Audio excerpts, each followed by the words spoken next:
this is Munson with Munson Music. I'm going to talk about how you could play a song called Talking Body by Tove on the piano.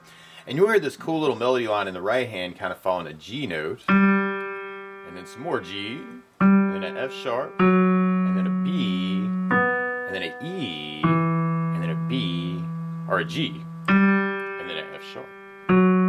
So you could kind of follow just that melody line for the right hand, kind of G, F sharp, B, E, G, F sharp, and you also hear this cool bass line where you could play an E note in the left hand, and another E, and then an F sharp, and then a B, and then a C, and then a C, and then a D.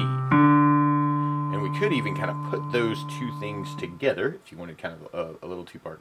You'd have the E and B, or E and G, and then E and G, F sharp and F sharp, and then we'd have a B, well, the C and the E, or the G and the, oh, the B and the B, and then the C and E, and then the C and G, and then the D and F sharp. I keep on wanting to put chord roots in here because the chords that would kind of, well, yeah, let's practice that one more time, eh? So yeah, E and G, and E and G, F sharp and F sharp, and then a B and a B, and then a C and a E, C and G, D and F sharp. Now what I really want to do is follow the chord roots with a lot of this bass part. So we'd start out on an E minor chord if you were backing this up with a chord, kind of E, G, and B together. And then when you hear that bass line go to an F sharp note, it's really a D major chord. And you could even try that in root position, kind of D, F sharp, and A, kind of D in the bass. What's happening here in the recording though is you'll hear that F sharp in the bass, and that's called D/F sharp, or D major with an F sharp in the bass. Now from the E minor chord, you could do an inversion of that as well, doing F sharp, A, and D in the right hand, which could be kind of cool. Got some nice voice leading for the E minor to the D/F sharp into a G major chord, although you'll definitely hear that B in the bass, and that's called G/B. So it's a G, B, D in the right hand. If you throw the B note in, if you're following that with your ear, it's called G/B. And then from the G, we go into a C major chord. Normally you do this in root position, C, G, kind of stacking that up for the right hand, taking the bass line for the, or just the root for the bass line. And then on that last D, you may want to just kind of do that D, F sharp, A, it's kind of straight up. So if you're kind of following the chords to that, you have the E minor, D/F sharp, G, C, C, D, E minor, D/F sharp, G/B, C, C, D, kind of following through the tune. So you may want to just kind of block that and kind of just working just big downs on it, down on all four keys, and just kind of following the bass line. Or randomly, you could kind of add some accompaniment to that pattern. But for my ear, what can also sound cool on that intro lick is to use more of the roots of the left hand instead of what's actually in the recording. I think what's actually in the recording makes it harder to pick out this tune, actually. But you'd have kind of that E in the bass with the G note, and then the E, and you may want to follow the F sharp root, that's cool. But on the B note, I would really want to hear the G in the bass. Maybe it's just my ear, and then for the C you got the E, right, and then the C and G, and then the D and F sharp. I just kind of like that voice leading better, but it's really a personal preference thing, I guess. But E and G, F sharps, G and B, C and E, C and G, D and F sharp. Kind of dig on that. I think using more of the thirds for the two-part would just sound better. Or you could work all kinds of comp patterns to work just the chord pattern, actually. And one of my favorite comp patterns, actually, for the piano, what can feel really good just to feel the four, right, is kind of a together, right, right, right. Now, the weird part is some of our chords are halving, so you may want to work just together, right, on those chords. So you'd have the E minor, 2, 3, 4, E minor for 2, D/F sharp for 2, G for 2, C for 2, C for 2, D major for 2, E minor, D/F sharp, G/B, C, or you can mix it up depending on where you want to go for that bass line, you know, where your ear ears kind of going, man, it sounds better that way. That's cool.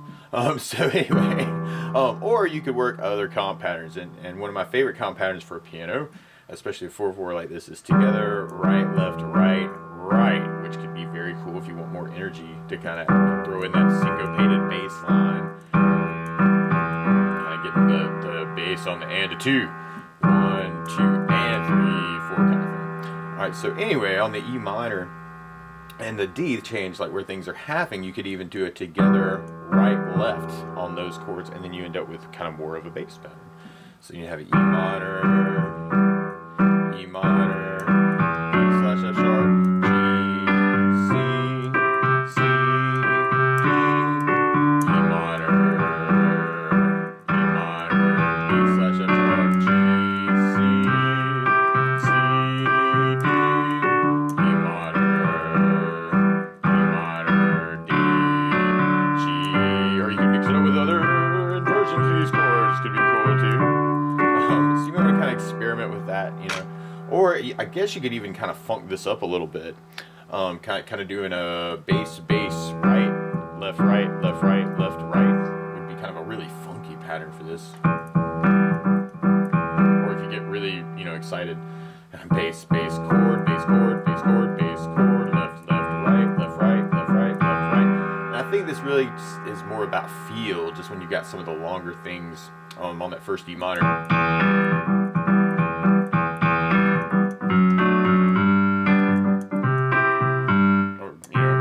Kind of gives you more space to kind of play around a little bit, and this is more about feeling the 16th, I think.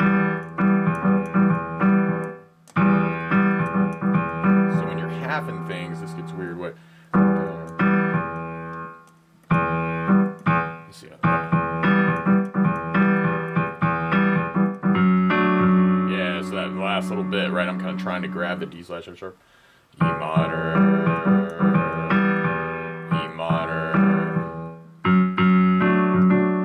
That kind of thing, bass, chord kind of thing.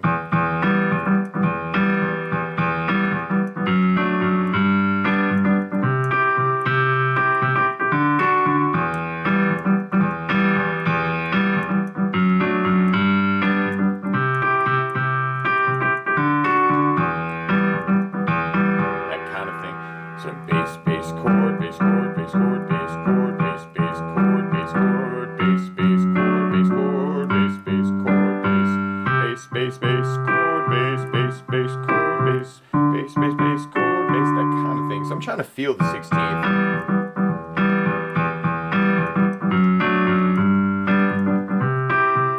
Maybe that's just kind of a more advanced thing, but I think a lot of it you can just even work that 4/4. You know, hopefully I've talked about a way that works for you, and you kind of go, oh, okay, all right, I'm going to approach the tune that way because I just like the sound of that.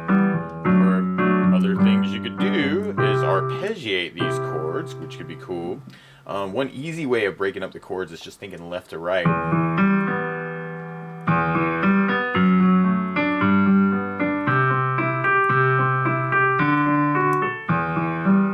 So sometimes it just depends on how much time you have.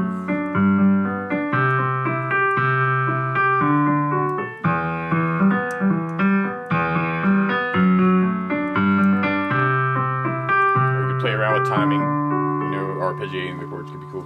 And this whole tune actually is in the key of G major. G, A, B, C, D, E, F sharp, G is your major scale. And something else that I like playing around with is something I call free form, where you may want to try and follow the bass line. Make up something in the right hand.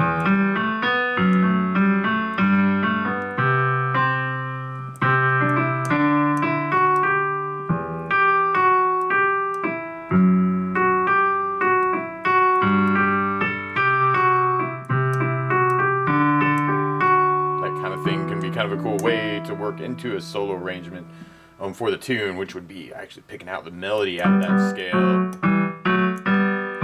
trying to keep the left hand independent of that so that you can find that melody. So you may want to kind of experiment with that. It can be a very cool way, and actually that little melody at the very beginning actually is very cool with that bass line too.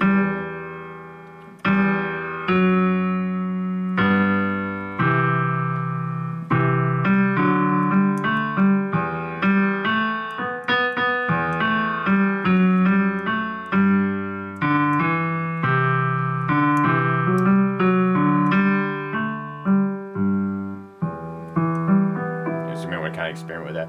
But I hope this was helpful, talking about the chord structure and chords and some of the licks from Talking Body by Tove. Do watch out for the C. There's a double C at the very end of the bridge where we just kind of hold on the C. So that through that bridge, that last part of the bridge, you have kind of E minor, the D/F sharp, G, C. Oh, we stay on C. And we stay on C some more. And then we go back to our first chorus. So do watch out for that one spot, because I think that, you might be like, oh, what's you doing there? It's just hanging out on the C chord. But that's the basics of how you could chord through Talking Body by Tove. So best of luck.